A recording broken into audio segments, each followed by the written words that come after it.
Bismillahirrahmanirrahim. Elhamdülillah. Vessalatu vesselamu ala Rasulillah.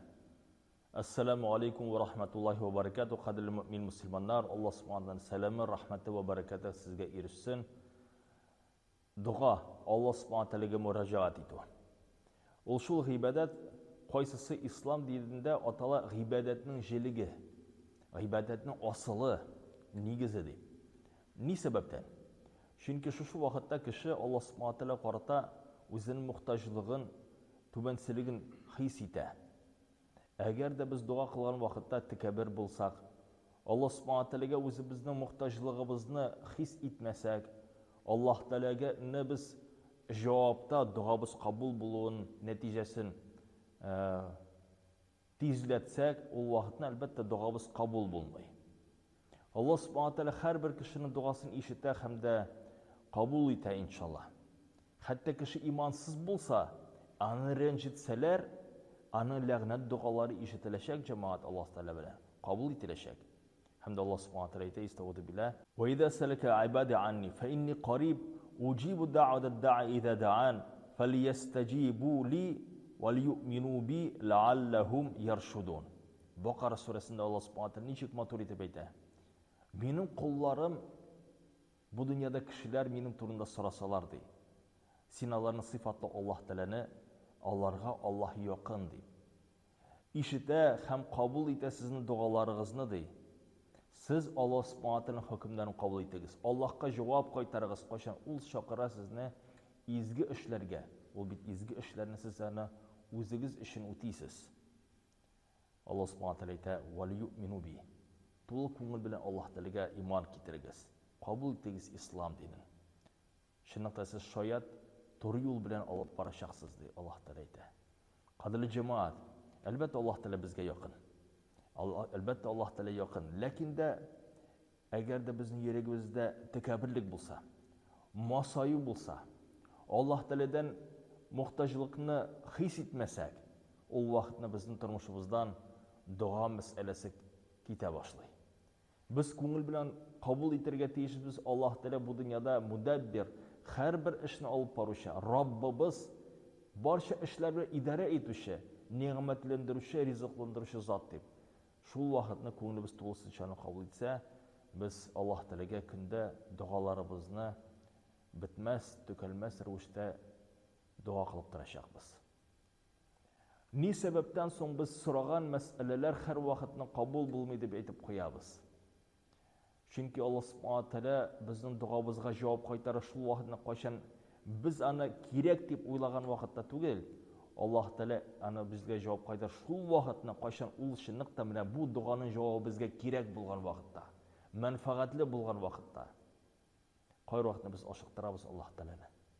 Lakin de eğer de bir tabibqa kelib, andan dava sorasak, hem de o bizge davani berse, biz anın ötegen meselelerin bütünüsün, qo'shgan meselelerin bütünüsün ötep barga tirishamiz. Nerse qo'shgan? Nindi davasını ishirga kerak? Nega netijesine barib erishasimiz kerak? Ayishqina bo'la shulay, biz Allah subhanahu ta'aladan so'raymiz. Allah Teala bizga qo'shgan ishlardan bosh tortamiz.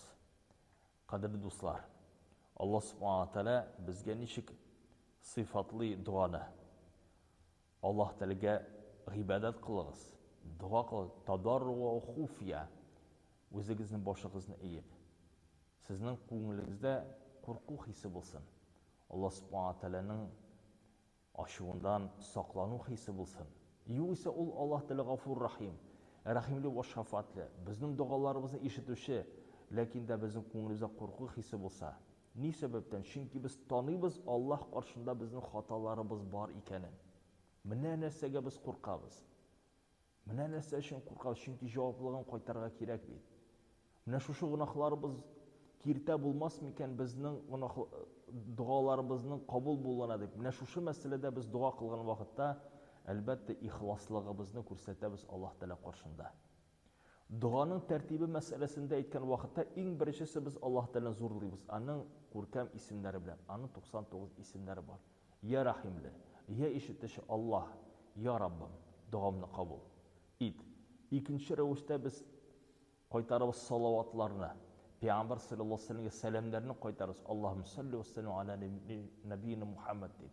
Безгә Пәйгамбер саллаллаһу алейһи ва сәлләм әйтте, әгәр дә сез сәлам, салават укысагыз, аның исеменә Пәйгамбер саллаллаһу алейһи ва сәлләмгә Пәйгамбер һәм дә фәрештәләр һәм Аллаһ Тәгалә сезгә сәлам белән кайтара ди.